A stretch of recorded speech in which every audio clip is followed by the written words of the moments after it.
Nuestro Padre Celestial, en esta mañana, reunidos en tu nombre,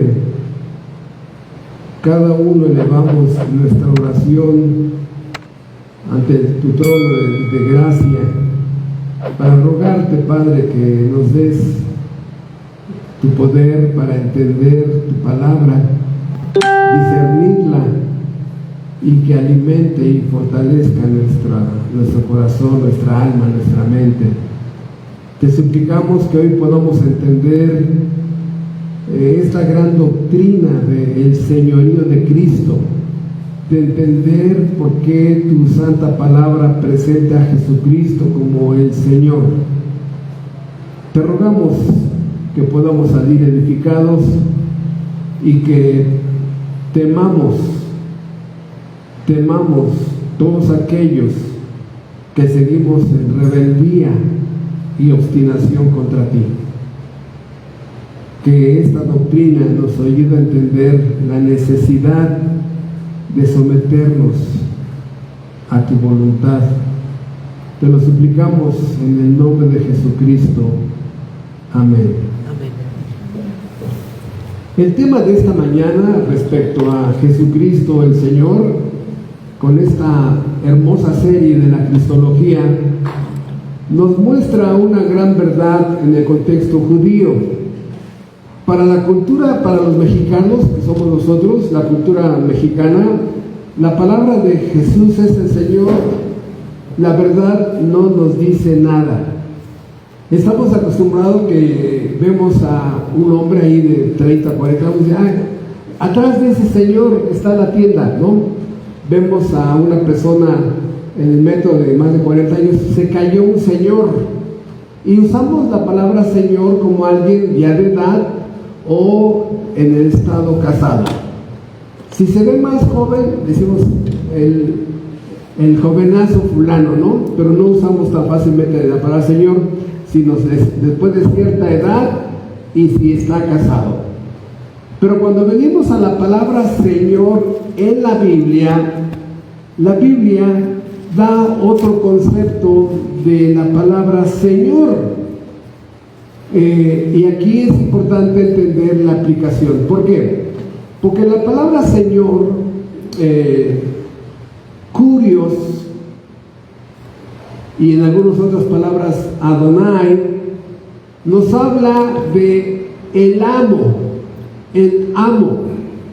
el dueño, alguien celestial, alguien divino, el máximo gobernante, un rey.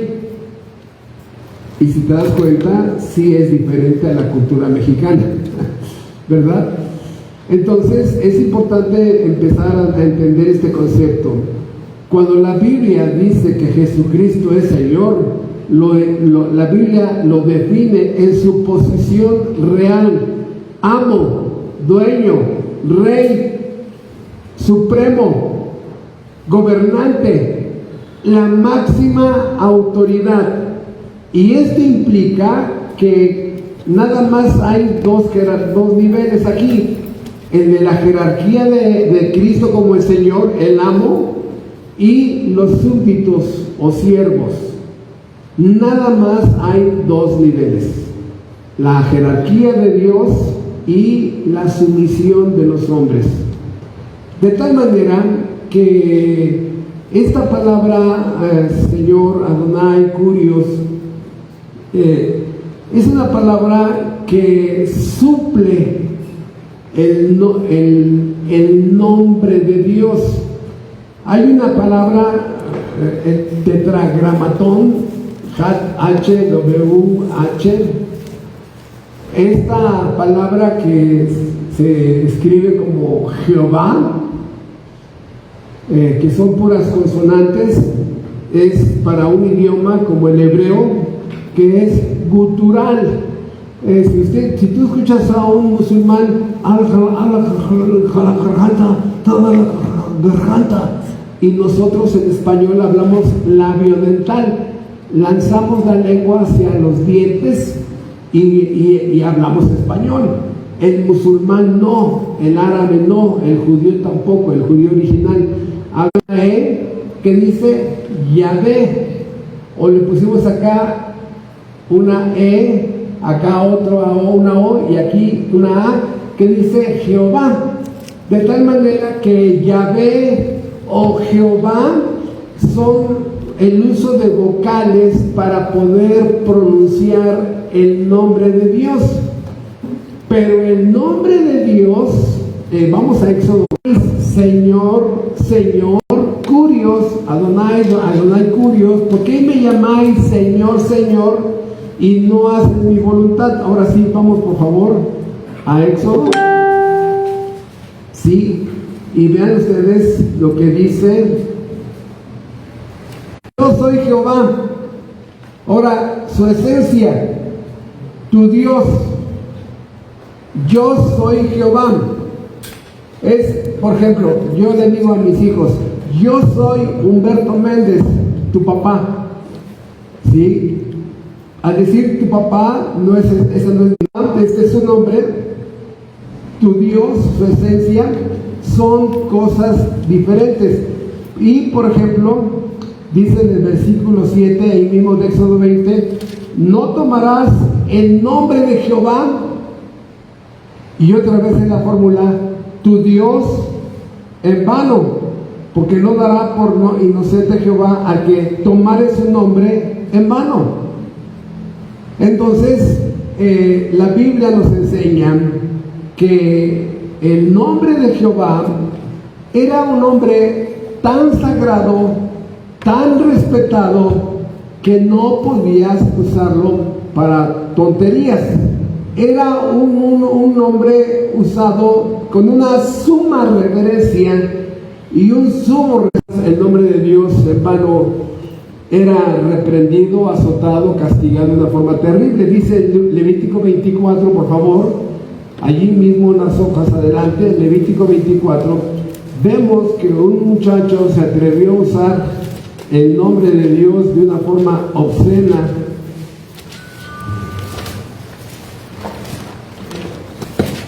Levítico 24, y así como mucha gente hoy se atreve hasta a insultar a Dios desde la tierra, al alzar gritos y groserías contra Dios, dice Levítico 24, así este muchacho, Levítico 24:10, en aquel tiempo el hijo de una mujer israelita, el cual era hijo de un egipcio, salió entre los hijos de Israel, y el hijo de la israelita y un hombre de Israel riñeron en el campamento, y el hijo de la mujer israelita blasfemó el nombre y maldijo.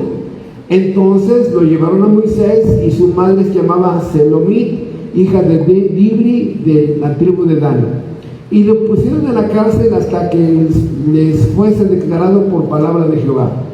Y Jehová habló a Moisés diciendo: saca al blasfemo fuera del campamento, y todos los que le oyeren pongan su mano sobre la cabeza de él, y apedréelo toda la congregación. Y a los hijos de Israel hablarás diciendo: cualquiera que maldijera a su Dios llevará su iniquidad, y el que blasfemare el nombre de Jehová ha de ser muerto, toda la congregación lo apedrará, así el extranjero como el natural, si blasfemare el nombre, que muera. ¿Qué pasa? Pena de muerte. O sea, párate ahí en el palacio de Buckingham, en Inglaterra, y dile de groserías al rey, va a llegar la guardia, ¿no? Y te van a arrestar y no sé qué más castigo te den. Me refiero a donde ya se sigue respetando las autoridades. Ustedes saben que hay países donde se burlan, escarnecen a los mandatarios, pero todavía hay países donde se respeta la autoridad. ¿A qué me refiero? Que Dios dijo: no, mi nombre es tan sagrado que no permito que me falte ese respeto. No permito que me falte ese respeto. A mí no me lo vas a faltar. Y en ese momento la congregación dijo: Señor, ¿qué hacemos con este que blasfemó tu nombre? ¡Pum! Le aplicaron la pena de muerte. Bueno, Dice Éxodo 20, ya lo vimos, no tomarás el nombre de Jehová tu Dios en vano. Y dice allí mismo en ese mandamiento, porque no dará por inocente Jehová al que tomare su nombre en vano. O sea, ofenderlo, el nombre de Dios, a Dios, porque esa es la persona de Dios, ofenderlo, vituperarlo, blasfemarlo, humillar su honor, su dignidad, su realeza, hazlo con... Los seres humanos han blasfemado el nombre de su papá, de su mamá, de su cónyuge, de sus hijos, de sus papás, y bueno, Dios lo escuchará. Pero directamente que te atreves a escupir el cielo, que te quieras vomitar contra el cielo, no, hermanos. Dice Mateo 6, cuando Cristo enseñó a los hombres a orar, dice, vosotros pues oraréis así: Padre nuestro que estás en el cielo, ¿qué? Santificado sea tu nombre. Mi nombre lo vas a usar con respeto. Mi nombre no lo uses como exclamación o interjección. Que de pronto ves un accidente y dices, ¡ay, Dios mío! No. Mi nombre no es para una exclamación, o que de pronto quieres contestar el celular, bueno, sí, Dios te bendiga. No, respétalo. O sea, si no tienes la cultura cristiana de la Biblia, muy de acuerdo que lo haces por ignorancia, pero no. Nosotros que estudiamos la Biblia ya debemos de aprender que el nombre de Dios no puede ser usado así. Entonces, ¿qué fue lo que hicieron los judíos? El nombre de Dios es tan sagrado que los judíos dijeron, yo no quiero meterme en problemas con Dios, y uso la palabra Señor. Señor es la palabra que el judío usó como sustitución del nombre sagrado, haciendo referencia al nombre sagrado. Curios, amo, dueño, gobernante, rey, supremo. Entonces, ya esta fue la fórmula que usaron los judíos y evitaron usar el nombre de Dios en vano, ¿verdad? Entonces, por eso es que esta palabra es importante. Esta palabra es tan importante que más de 3000 veces en la Biblia aparece la palabra Señor o sus sinónimos. Es increíble la cantidad que se usa la palabra Señor. Y siguiendo este modelo, los judíos ya tenían más confianza en no caer en usar el nombre de Dios en vano. Por eso, ¿qué tiene que ver la palabra Señor? ¿Qué significa? Ok, entonces ya entendimos por qué, ya entendemos que sustituye a la palabra del nombre de Dios. ¿Qué significa entonces para un creyente la palabra Señor? Bueno, repito, Él es el amo, Él es el dueño, Él es el supremo gobernante, Él es el rey, Él es Dios. No hay nadie arriba de Él, nadie, de tal manera que Él es el supremo gobernador. Él es el supremo director del universo. ¿Y eso qué debe de producir? Bueno, debe de producir en mí el máximo respeto hacia Él. No es tu cuate, no es una persona común. La jerarquía, la esencia, la sustancia que Él representa es lo máximo que hay en el universo. Por eso, mucho cuidado con la familiaridad con la que te diriges a Dios. O sea, hay una familiaridad que tiene un límite. Vas con Dios y le pides, le ruegas, pero tienes que ir con una reverencia, con un respeto en la que, Padre, te ruego, te suplico. No puedes llegar como con Juan Penas ahí a tu casa. No, tiene que haber un respeto, porque Él es Señor.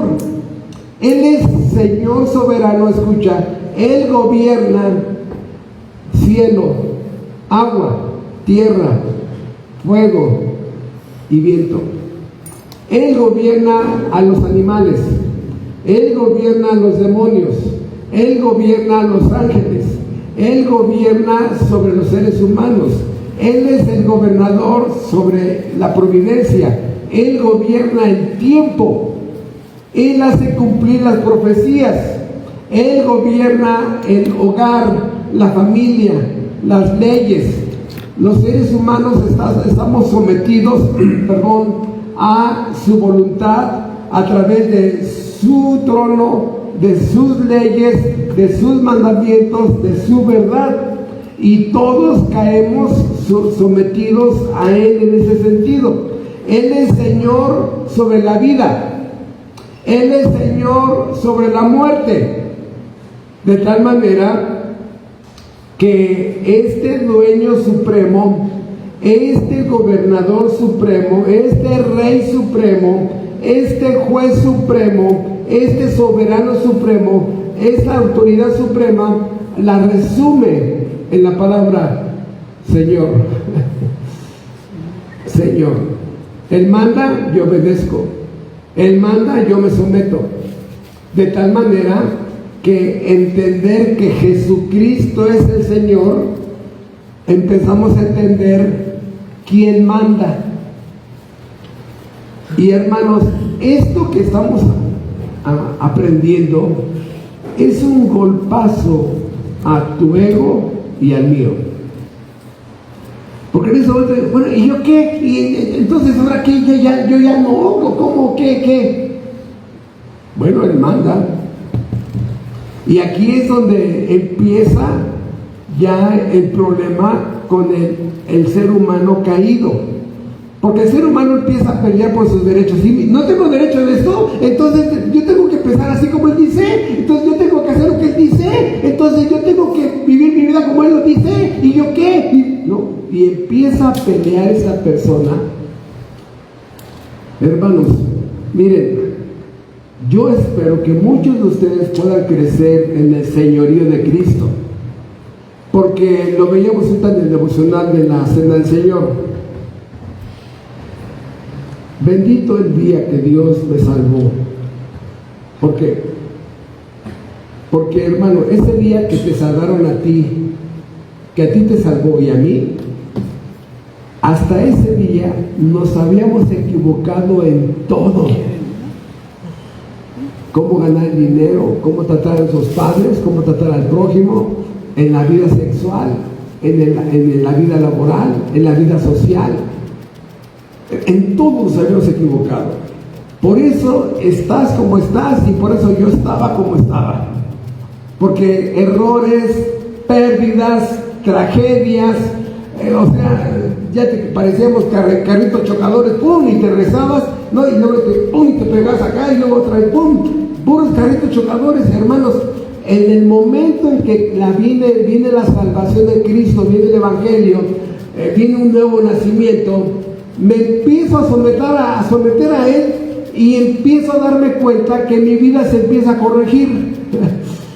Y cada vez me meto en menos problemas. ¿Por qué? Porque estoy sujeto ya a alguien que me está dirigiendo completamente, me está guiando hacia hacer el bien y aparte me da la fuerza para hacerlo. De tal manera que por eso el creyente cada vez se mete en menos problemas. ¿Sí? Porque empieza a decidir con la Biblia. Porque aquí es donde viene el señorío. El señorío es que, escucha, espero que no se malentienda. El señorío es que yo renuncio a que mi ego siga en el trono de mi corazón. Renuncio a que mi ego,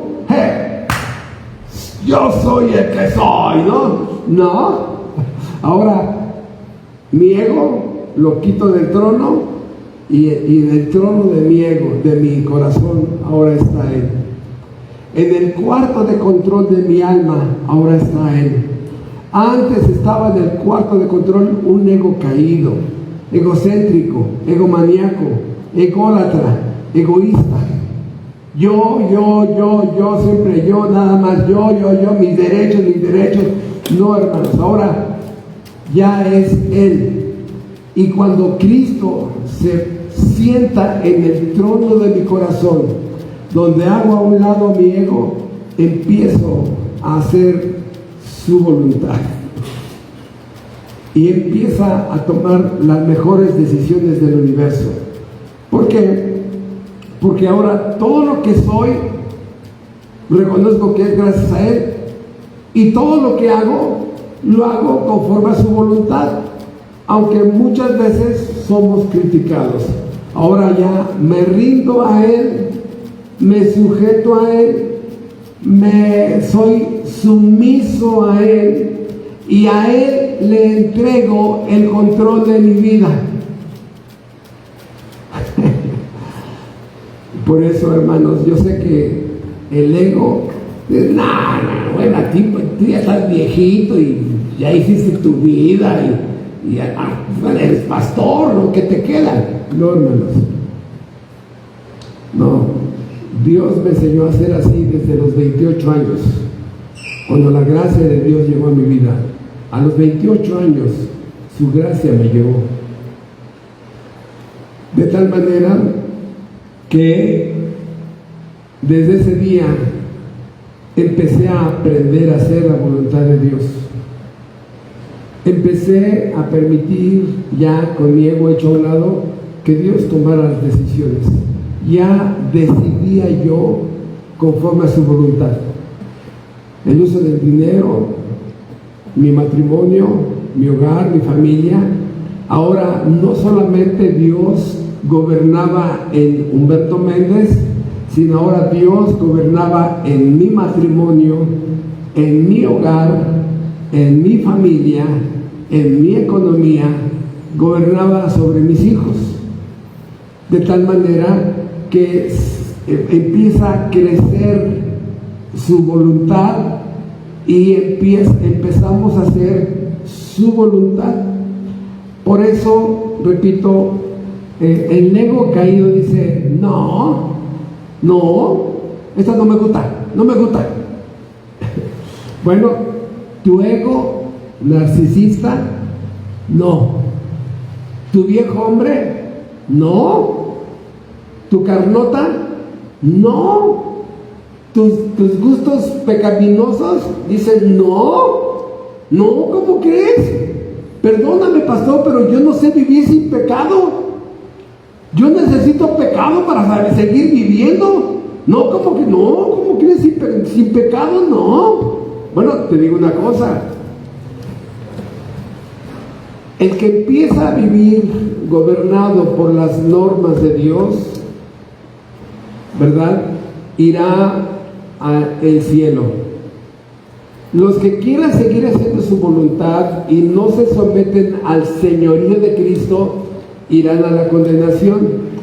¿Cuál es la diferencia de la población que está en el cielo comparada con la población que está en el infierno? Vean ustedes, primera pregunta. Ahora, segunda pregunta. ¿Jesucristo es Señor? ¿Jesucristo es Señor en la gente que está en el cielo? Sí. ¿Jesucristo es Señor en la gente que está en el infierno? Sí. Porque se está haciendo su voluntad en el infierno. ¿Cuál es la diferencia?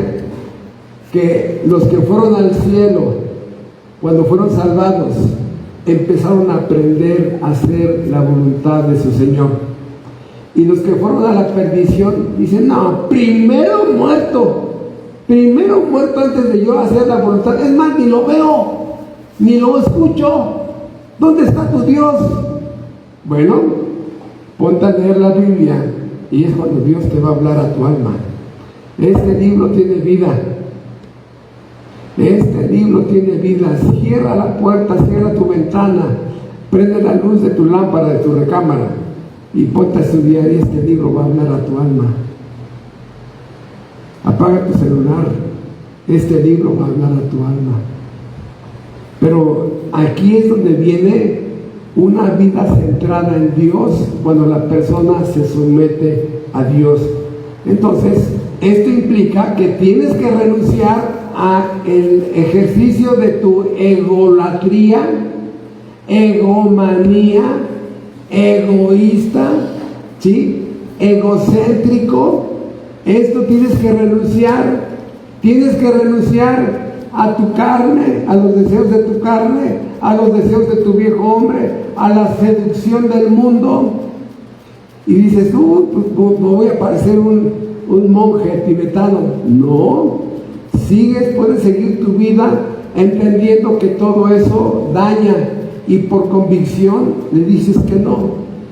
Pero aparte, el creyente no solamente hace la voluntad de su Señor, sino que también la hace por gratitud. Él me hizo, Él me salvó, Él es mi creador, Él me da de comer, Él me consigue trabajo, Él me da salud, Él me dio a mi linda esposa, Él me dio a mis hermosos hijos, Él me ha dado una fuente de trabajo. ¿Cómo no hacer la voluntad de aquel que me bendice todos los días? Pero esa es tu tragedia, que vives como si Dios no existiera, ¿sí? Entonces, ahí está el problema, que por eso muchos, aunque vayan a la iglesia, irán a la perdición. ¿Por qué? Porque una cosa es ir a la iglesia y otra cosa es que Cristo sea tu Señor, ¿sí? Y aquí vemos dos caminos. ¿De qué forma yo muestro en mi vida que Cristo es mi Señor? Número uno, la ley de Dios es mi balanza para el bien y para el mal. La Biblia, la ley me dice lo que es correcto y lo que está mal. La Biblia dice que la ley de Dios tiene mandamientos que me prohíben hacer ciertas cosas. Yo me someto a Cristo como mi Señor y no hago lo que está prohibido. Estoy sometido a Dios. No tengo dioses ajenos, no me hago imagen, no uso su nombre en vano, me brinco el cuarto mandamiento para ir al 5, al 6, no mato, no adultero, no robo, no levanto falso testimonio y no codicio. De tal manera que ahí yo le muestro a Dios mi sujeción y que Él es mi Señor. Pero entonces no hago lo que está prohibido, pero también hago lo que está mandado. Me dice, guarda el día de reposo. Sí, Señor, lo voy a guardar. Y aunque me invitaron a una carne asada, no. Aunque me llegó visita, no, yo voy a la iglesia. Aunque hoy es el mundial, no. Tú eres mi prioridad. Y la quinta, honra a tu padre y a tu madre. Entonces, lo que está prohibido, no lo hago, sujeto a su señorío. Y lo que está mandado, lo hago. Por ejemplo, muchos de ustedes ya deberían de haberse bautizado. Muchos de ustedes ya tienen marcas de regeneración y siguen con su pecado de omisión. Allá ustedes, ¿no? Aquí a nadie lo estamos presionando para que se bauticen, pero muchos de ustedes ya tienen marcas de regeneración y ya deberían de haberse bautizado. Entonces, pero el punto aquí es que, hermanos, si yo estoy haciendo lo prohibido, continúo haciendo lo prohibido y no hago lo que está mandado, pregunta, ¿Cristo es mi Señor? No. Tus pecados de omisión y tus pecados de acción muestran que eres inconverso, aunque tengas años viniendo a la iglesia. Impío, impía. De tal manera que, hermanos, por eso el problema viene, ¿sabes en qué momento? Cuando la persona muere. Es un momento bien difícil para los pastores, porque veíamos que la persona no se sometía al señorío de Cristo, seguía haciendo pecados de acción, o sea, hacía lo prohibido y no hacía lo mandado, pero muere y su mamá Es que pastor, quiero que usted presida el funeral de mi niño. ¿Y qué quieres que diga yo ahí? Pues que Dios no tenga su santo reino. No, hermana, perdona, no. Y hermanos, ¿por qué? Por eso digo que es muy difícil, porque muchas veces la familia se va. Este pastor, tal por cual, ¿no? Y por eso, vean ustedes, aquí está lo especial. Porque dicen algunos, hermano pastor, mi hijo o mi hija recibieron a Cristo como Salvador y les faltó tiempo para que Cristo fuera su Señor. En el fondo quieren creer que su familiar está en el cielo. ¿Cuál es el error aquí? El error es que nadie recibe a Jesucristo como Salvador si primero no lo recibe como Señor, como el amo Salvador, como el amo gobernante del universo. Ese es tu problema. Por eso muchos pastores están mintiendo al momento de sepultar a una persona impía, que sus pecados de omisión fueron muchos y sus pecados de acción fueron también muchos. Y para que no se vaya la familia de la iglesia, no mienten al momento de un funeral. O sea, ¿cuál es el problema? Que esa persona puede vivir una vida desordenada y al final el pastor, al igual que en muchas religiones, lo mandan, ¡pum!, al cielo, lo mandan en el nombre de Cristo. No, hermanos, si esa familia decide irse de la iglesia, que le vaya bien. Pero esa persona que toda su vida fue pecado de omisión y pecado de acción, si muere sin Cristo, dice la Biblia, si mueren sus delitos y sus pecados, no vamos a decir una mentira en su funeral. Hermano, qué bueno que de una vez lo sé, para que ya me vaya de la iglesia. Que te vaya bien. Nos va a dar mucha pena, pero que te vaya bien. Mejor busca a Cristo. Ruégale que te perdone, que te salve. Y empieza a vivir sujeto a su voluntad. Por eso aquí vamos a otro punto importante. ¿Por qué? Porque es importante ubicar que en el Antiguo Testamento a Jehová se le llama Señor, y en el Nuevo Testamento a Cristo se le llama Señor. La pregunta es, ¿hay dos señores? No, es el mismo. Los tres, Padre, Hijo y Espíritu Santo, realizan el mismo ejercicio soberano, absoluto, totalitario. Los tres están en el cuarto de control, ¿verdad? Los tres son uno, de tal manera que no hay ningún problema ni que en el Antiguo Testamento a Jehová se le llame Señor y en el Nuevo Testamento a Cristo se le llame Señor. Dice Salmo 8.1, oh Jehová, Señor nuestro, cuán glorioso es tu nombre en toda la tierra, has puesto tu gloria. Oh Jehová, Señor nuestro, oh Jehová, Señor nuestro. Salmo 16.2, oh alma mía, dijiste a Jehová, tú eres mi Señor, no hay para mí bien fuera de ti. Oh alma mía, dijiste a Jehová, tú eres mi Señor. Por eso, vean ustedes cómo esto cierra bien con Mateo 3.3, cuando está hablando de una profecía. Mateo 3.3 dice, pues este es aquel, hablando de Jesucristo, este es aquel de quien habló el profeta Isaías cuando dijo, voz que clama en el desierto, preparad el camino del Señor, enderezad tus sendas. O sea, ¿quién dice que Cristo es el Señor? Jehová.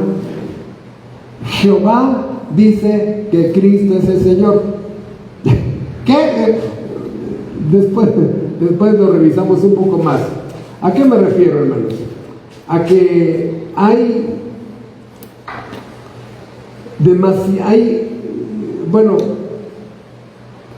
Directamente hay más de 1500 textos de el Señor, y de una forma directa o indirecta hay casi 3000. Es tan difícil seleccionar los textos porque todos enriquecen este tema. Por ejemplo, en el libro de Hechos hay 101 versículos que hablan de que Jesucristo es el Señor. En Romanos hay 40, en el Evangelio de Juan 51, en el Evangelio de Lucas 90, en Mateo hay 75, en 1 Corintios hay 60, en 2 Corintios 26, en Efesios hay 25 textos, en Filipenses 15, en Colosenses hay 13, en 1 Tesalonicenses 22, en 2 20, en 1 Timoteo 8, en 2 Timoteo 17, en Tito hay 1. En Filemón hay 5, en Hebreos hay 16, Santiago 12, en 1 Pedro 7, en 2 Pedro 15, en 2 de Juan 1, en Judas 6, en Apocalipsis 23. Toda esta riqueza de hablar del señorío de Cristo, de que Él está sentado en el trono, Él está sentado en el trono junto al Padre, nos habla de ese señorío. De tal manera, hermanos, que entonces este señorío me enseña que debo de someter mi vida a Él, a sus leyes, a su voluntad, a su palabra, a su verdad. Debo de someter mi voluntad a Él, debo de someter mi futuro, sí, la frase, si Dios quiere. Ahí estás sometiendo tu futuro a Él. Oye, llego allá en 2 horas, si Dios quiere, ¿no? Cuando estás haciendo una cita. Primero Dios, si Dios quiere, me caso en tal mes. Sometes a Dios tu futuro. Someto a Dios mis pensamientos. Someto a Dios mis emociones. Someto a Dios mi voluntad. Someto a Dios mis prioridades. Someto a Dios mi economía. Someto a Dios mi vida sexual. Someto a Dios mis diversiones. Someto a Dios mi futuro cónyuge. Someto a Dios la selección de mis amigos. Someto a Dios mis finanzas. Someto a Dios mi tiempo. Y entre más menciono el ego humano, es el que hacer. No es posible. Sí, hermanos, si yo pongo en las manos de Dios todo lo que soy y lo que tengo, estoy tranquilo porque está en el mejor lugar del universo. Ya no es en el mío. Hermano, de verdad, ¿cuánto te equivocaste tú y yo, hermanos? ¿Cuántas pérdidas tuvimos? ¿Cuántos errores cometimos? ¿Cuánta gente lastimamos? ¿A cuánta gente dañamos? ¿No te acuerdas? Yo sí, hermanos. Yo sí. De tal manera que someterme a Dios, empiezo ya a tomar mejores decisiones porque le ruego su sabiduría, le ruego que instale su ley para que yo pueda discernir entre el bien y el mal. Empiezo a tomar mejores decisiones, voy creciendo en su palabra y empiezo a tomar mejores decisiones. Sigo creciendo en su palabra y sigo tomando mejores decisiones, pero Él es mi director, mi dueño, mi amo, mi patrón, mi jefe. Él es, no hay nadie más. ¿Sí? Él tiene el derecho de gobernar mi vida por 2 cosas. Por 1000, pero ahorita quiero enfatizar en 2. Número 1, tiene derecho sobre mí primero porque me hizo. Y segundo, porque me compró. En la redención me compró. Soy 2 veces propiedad de Él. Primero porque me hizo, y segundo cuando fue y pagó el rescate para sacarme de ese mundo de tinieblas. Soy 2 veces de Él. Entonces, todas las áreas de mi vida, hermano, es mejor ponerlas en las manos de Él. Si tú dejas una área de tu vida fuera de su voluntad, esa área es suficiente para que te pierdas. Por eso, esta sumisión a su voluntad, a su autoridad, a mis decisiones, a mis gustos, cambia totalmente tu forma de vivir como esposa, como esposo, como hijo. Y ahora yo te invito a que venga a tu mente los principales problemas que tienes y checa cuál fue la causa. Fíjense, yo uso un método bien simple para procurar arreglar problemas. Bien simple. Es el efecto dominó.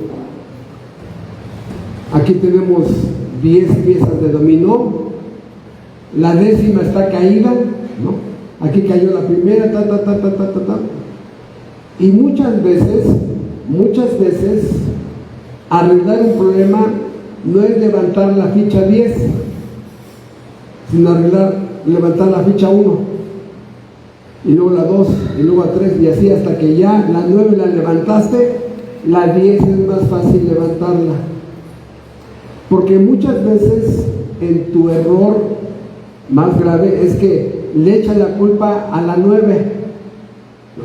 No, mi esposo, él, no, es que mis hijos, es que el gobierno, es que fulano, no.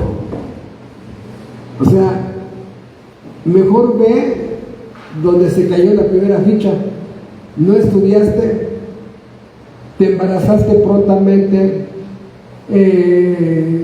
robaste y te llevaron a hacer eso desde chiquito. O sea, ¿dónde está la primera ficha?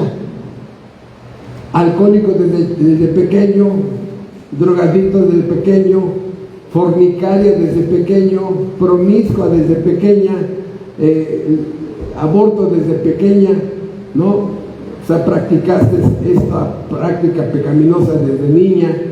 O sea, hermanos, hasta que vas con la ficha número 1, te das cuenta de los errores que se sumaron a la primera ficha. Por eso, cuando empezamos a analizar los problemas que nos causamos o le causamos a otra, es ir y revisar cuál fue la primera ficha. ¿Te gustaron los casados? ¿Diste la prueba de amor a los 14? ¿Te gustó robar? ¿Te emborrachabas? Bueno, la ficha número 9 tiró la 10 y estás sufriendo por la ficha 10. ¿Por qué crees? Acá está la primera. Y esto para ayudar a entender dónde estuvo el problema, hermanos. Por eso, ¿por qué tengo que hacer todo esto? Número 1, porque Él es Dios. Número 2, porque Él es el que manda. Número 3, por gratitud. Número 4, porque yo no me quiero equivocar, ¿no? Ya entendí que hacer su voluntad es mejor y ya no voy a volver a repetir el efecto dominó. Ese efecto dominó ha alcanzado a tus hijos. Muchas veces tus hijos están viviendo las consecuencias de todas tus tragedias porque no arreglaste la ficha número 1. Te siguen llevando entre las patas, como dicen los caballos, ¿no? A tus hijos y después a tus nietos, y nunca paras. Por eso, ¿por qué todo esto?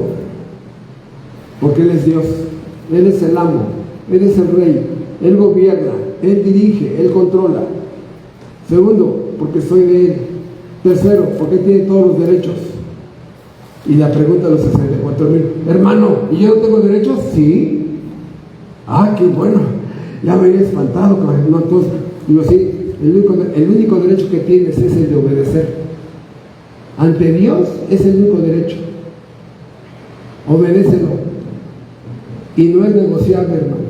De verdad, o sea, entiende el señorío de Cristo. No es negociable. ¿Cómo lo sé? Bueno, lo sé porque en la Biblia hay decenas y decenas de versículos que están en forma imperativa. ¿Nunca te has preguntado por qué en la Biblia hay muchos verbos en imperativos? Los verbos en imperativos son órdenes.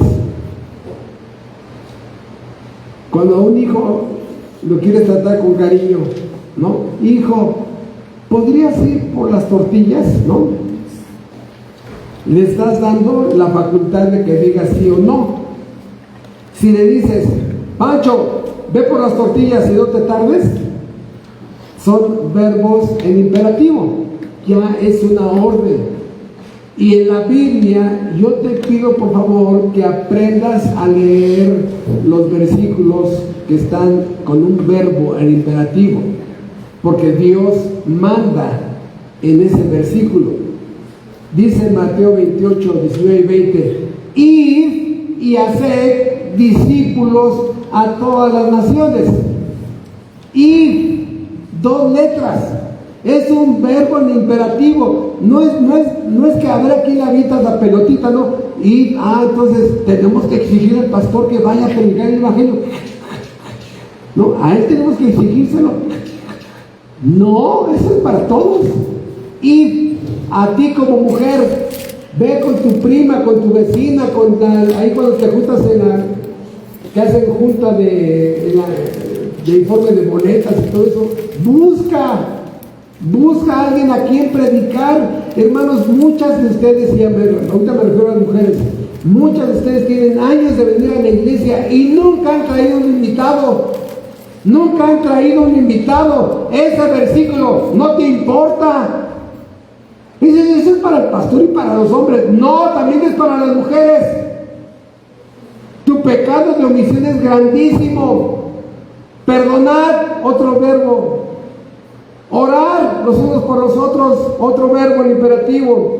Hacer discípulos, crecer en la gracia y el conocimiento, 2 Pedro capítulo 3. Crecer, otros siguen como enanos, ¿no? Que no han crecido en años. Soportarnos unos a otros, edificarnos unos a otros, ser benignos unos con otros, someternos los unos a los otros, amarnos los unos a los otros, restaurarnos los unos a los otros, amonestarnos los unos a los otros, enseñarnos los unos a los otros, exhortarnos los unos a los otros, preocuparnos los unos por los otros, preferirnos los unos por los otros, hacer morir en nosotros el viejo hombre, hacer morir. No es una sugerencia, hermanos, todos estos son verbos en imperativo, pero tú agarras, los lees y los tiras a la basura. Y todos estos versículos, hermanos, y más, cientos más, es órdenes para sus hijos. Pero te sientes tan a gusto en tu zona de confort. ¿Para qué, pastor? Yo estoy aquí bien contento. Si empiezo a dar estudios bíblicos, tengo que gastar en el taxi, en el Uber, tengo que... no, mejor ni pienso en eso. No, tengo muchas cosas que hacer. Grande es tu pecado de omisión. Una sola alma has traído en años. Qué triste estado espiritual el tuyo. Cientos de textos, de versículos en imperativo hacia sus hijos. Y voy a mencionar nada más 2 para el impío en esta tarde, mañana. Hechos 17, 30 y 31. Dios, habiendo pasado por alto los tiempos de esta ignorancia, ahora manda a todos los hombres en todo lugar que se arrepientan. Y aquí lo dice más claramente: Dios manda que te arrepientas. No es una sugerencia. Mire, pastor, en el pedir está el dar. Y así como suena, ahora menos. Mira, es tu alma. Es tu alma, tú sabes lo que haces con tu alma, ¿no?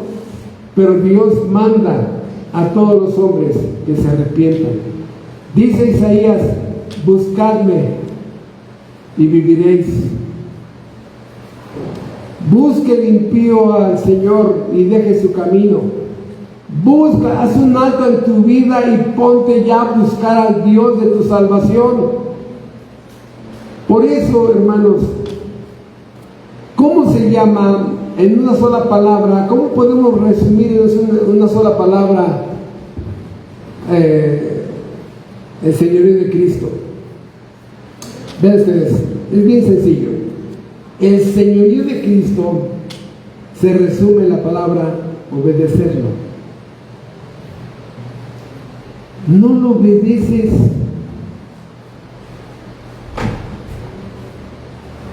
no lo obedeces, no lo respetas, te importa un comino su opinión.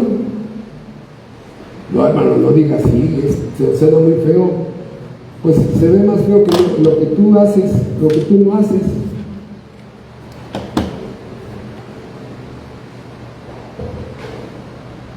Por eso, hermanos, el sistema de falsa teología, arminianismo, por eso no funciona. Le presentan a Cristo como Salvador y le dejan la opción de que Él en algún momento sea su Señor. No, vamos a ver ahorita textos de que desde el principio en el Evangelio se te muestra que Cristo es el amo. Y ahí se confronta con tu sentido común, no te digas a Karin, si Él es el amo, Él manda. ¿Tú qué crees? ¿Él gobierna? ¿Tú qué crees? Desde el principio. Por eso el evangelio arminiano no funciona. Están ahí suavizando todas las demandas de Dios y de Cristo.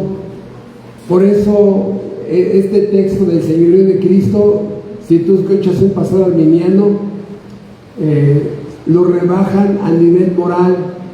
Ya no las demandas de santidad que la Biblia pone, sino lo rebajan a nivel moral. Ejemplo, hermano, ya no le pegues a tu esposa, hermano. Ya no le pegues a tu esposa, hermano. Ya no te tomes sus caguamas, hermano. Hermano, ya no veas novelas.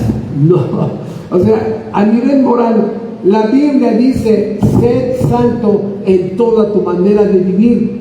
Hermanos, el cristiano es el único ser humano que vive con las normas más altas, las más altas. Sed santo en toda tu manera de vivir. Y ahí es donde otra vez el ego, no, ¿cómo crees? Que en esta época no se puede, que hay muchas tentaciones, que el mundo, que mis amigos, que las diversiones, que el antro, que... Bueno, lo que pasa es que no quieres. Por eso la necesidad de estudiar la Biblia desde el principio, porque empiezas a conocer las demandas de Dios. ¿Sí?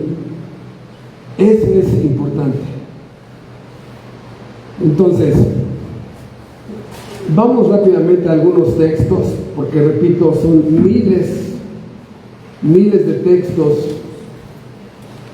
y no nos podemos ir sin ver los textos.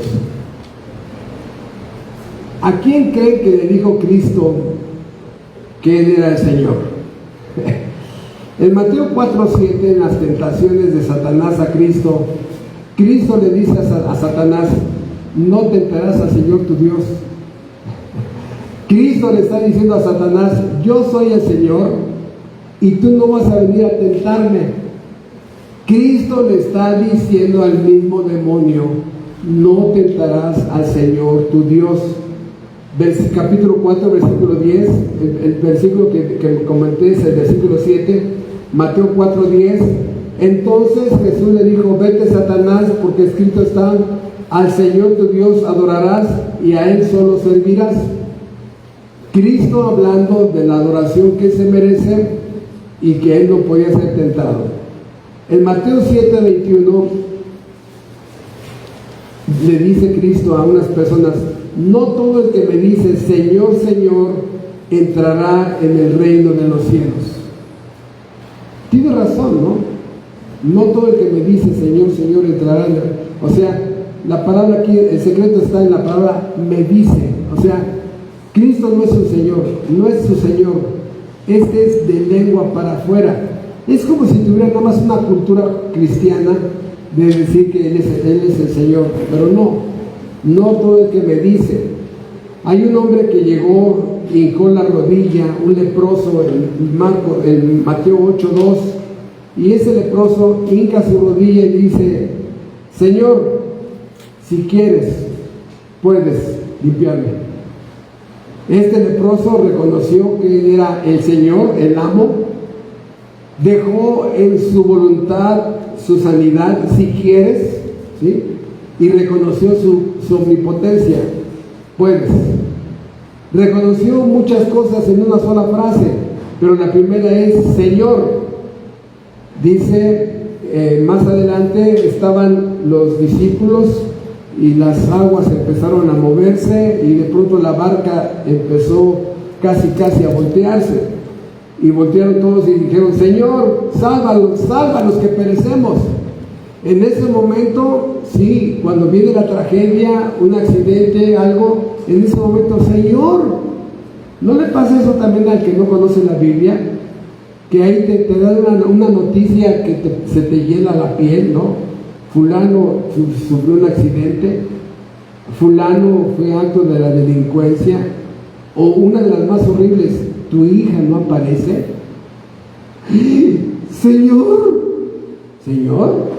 y otra vez: a ver, fulana, ¿a mí me estás hablando a mí? Señor, mi hija no aparece. No, a ver, ¿me estás hablando a mí? Sí, Señor. ¿Por qué me llamáis Señor, Señor, y no haces lo que yo digo? Hay un momento, hermanos, en que se van a jalar los cabellos, o nos vamos a jalar los cabellos, porque Cristo no es tu Señor. No lo obedeces, no lo respetas, no tienes la menor intención de sujetarte a sus demandas, y ahí es donde chillarás. Y va a ser muy tarde. Señor, salva a los que perecemos. Romanos 5:1. Justificados pues por la fe, tenemos paz para con Dios por medio de nuestro Señor Jesucristo, nuestro Señor. Dice Romanos 6:23: porque la paga del pecado es la muerte, mas la dádiva de Dios es vida eterna en Cristo Jesús, Señor nuestro. Dice Romanos 10:9: que si confesares con tu boca que Jesús es el Señor y creyeres en tu corazón que Dios lo levantó de los muertos, serás salvo. Alguien diría, un arminiano diría: no, hermano, usted leyó mal. ¿Por qué? Porque pareciera que en sus Biblias dice que si confesares que Jesús es tu Salvador. Discúlpame, pero así lo dice en la Biblia. Que si confesares con tu boca que Jesús es el Señor y creyeres en tu corazón que Dios le levantó de los muertos, serás salvo. Dice Romanos 13:14: vestíos del Señor Jesucristo. Dice Romanos 14:9: porque Cristo para esto murió y resucitó y volvió a vivir, para ser Señor así de los muertos como de los que viven. ¿Para qué resucitó? Para mostrar su señorío, su dominio, su gobierno. Escucha, aún sobre la muerte. La muerte se sometió a Él. Hechos 10:36. Dios mandó mensaje a los hijos de Israel anunciando el evangelio de la paz por medio de Jesucristo. Este es el Señor de todos. ¿Cómo?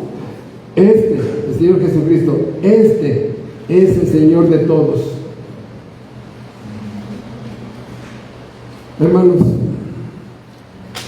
¿qué vas a hacer con el señorío de Cristo?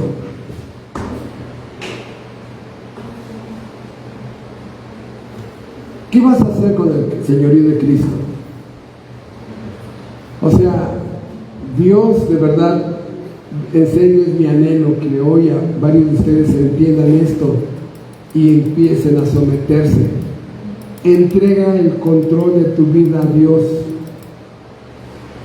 Ora, suplica, implora, ruégale, entrega el control. ¿Sí? Porque entonces eso va a producir, fíjate, va a producir en tu vida cada vez más obediencia. Y cada vez en más áreas esa obediencia. Eso se llama crecer en santidad. Cada vez ya le dices a tu viejo hombre, ya no, y le dices, sí, ¿qué dice la Biblia que tengo que hacer? Esto ya no, ¿qué tengo que hacer con mi vida? Esto, y empiezas a implementar esa vida nueva que te está esperando. Y cada vez menos problemas en tu matrimonio, en tus finanzas, en tu trabajo, porque Dios empieza a tener el amor de complacencia. O sea, hermanos, ¿qué pasa con el papá, con el hijo que más obedece? ¿No? ¿Qué pasa con el hijo que más desobedece? Ese es el amor de complacencia. Hay un gusto más por aquel creyente que empieza a obedecer y a obedecer más a Dios. Pero ¿qué pasa, hermanos, contra el que menos obedece y cada vez desobedece más? Bueno, las áreas pecaminosas en tu vida van a crecer. Vas a tener amigochos que te van a empezar a hacer daño, diversiones mundanas que te van a hacer daño. El pecado va a crecer en más áreas en tu vida y al rato va a haber problemas serios en tu matrimonio, en tu economía, en tu trabajo. ¿Por qué? Porque no te sometiste a la voluntad soberana de tu Señor. Por eso, la pregunta es, hermano, sí, ya entendí, ya, pastor, ya entendí. ¿En dónde empiezo? Es muy sencillo. Empieza con tus pecados dominantes. No, hermano, no. Allí yo creo que hasta el 2030 empiezo. No. Empieza por lo más difícil. Y luego con lo más fácil, va a ser mucho más fácil. No, hermano, mejor empiezo con los pecados que no son dominantes. No, es hacerse tonto. Hermano, voy a poner un ejemplo muy tonto, Es cierto, pero es tonto. Ir a los casinos a apostar nunca fue un hábito en mi vida. Nunca me metí yo ahí, nunca. Y si yo digo, ay, a ver, Humberto, empieza haciendo morir los deseos de los casinos. Pues puedo pasar enfrente de casinos 1000 años y la verdad que no me tientan. Pero si yo digo, voy a empezar por mi pecado dominante, digo, ay, hasta te pones a sudar, ¿no? Ay. Sí, por eso te digo, mejor empieza con tus pecados dominantes. Empieza a guerrear contra ellos, a pelear. Determina pelear contra esos pecados dominantes. Y ahí es donde ese monstruo llamado viejo hombre, ese monstruo llamado carne, ese monstruo llamado ego caído, ese monstruo dentro de ti llamado pecado, van a empezar a querer luchar. No, yo quiero ese pecado, yo no sé vivir sin pecado, es más, no puedo vivir sin pecado.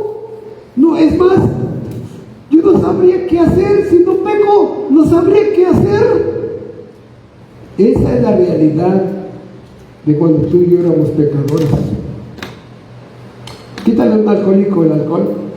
¿Qué? No. Tiene un mensaje. Quítale a un adúltero su amante. ¿Qué? No, ¿cómo que no? Prefiero sacrificar mi matrimonio, pero a mi amante no. Hermanos, el hombre caído no sabe vivir sin pecado. No puede vivir sin pecado. no sabe vivir sin pecado. Y por eso someternos al Señor de Cristo empieza con tus pecados dominantes.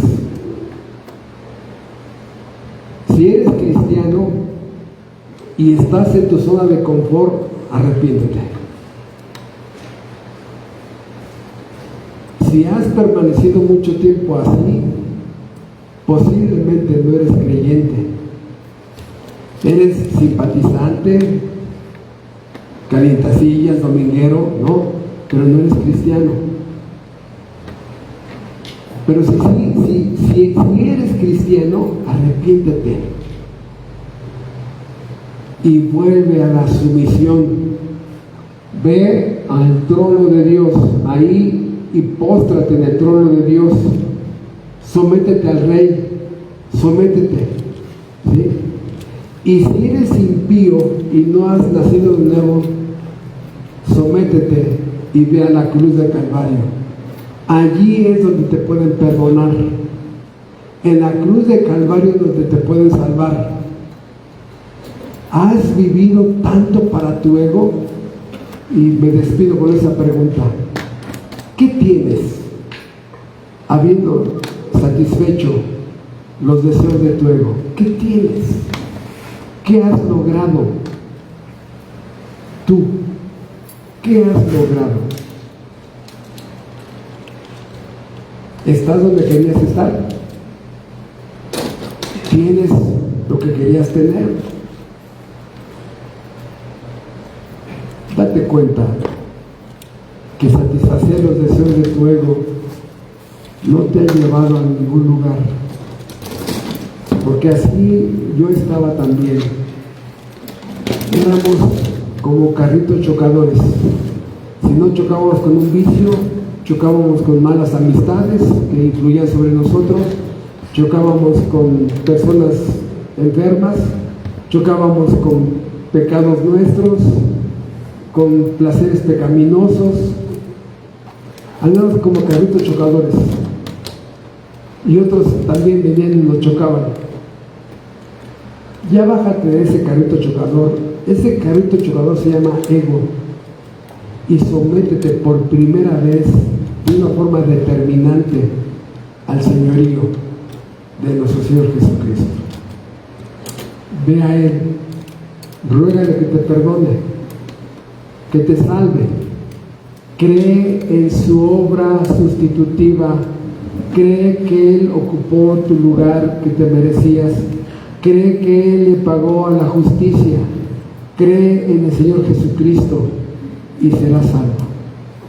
Nuestro Padre Celestial, en esta mañana te agradecemos esta pequeñísima reflexión de la importancia del señorío de Cristo sobre nosotros.